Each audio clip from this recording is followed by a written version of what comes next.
জামালপুর পক্ষ থেকে সবসময় ভাগাভাগি আনন্দটুকু রাখতে পারি সেই দোয়া করবেন আমাদের জন্য। শ্রদ্ধেয় চাচা, সাবেক ব্যাংক কর্মকর্তা, জনাব সম্মানিত সভাপতি এবং মসজিদ কমিটির সভাপতি আমার শ্রদ্ধেয় চাচাকে আমি অভিনন্দন জানাই এবং সেই সাথে সহদা ফাউন্ডেশনের শুভকামনা করে আমরা গরিব দরিব সবাই এই দিতে পারিনি, তাদের চেষ্টা করব দেওয়ার জন্য।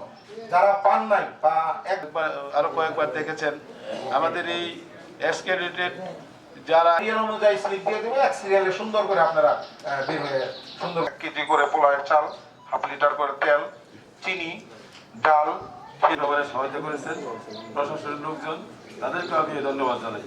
এইবারে আমি চলবো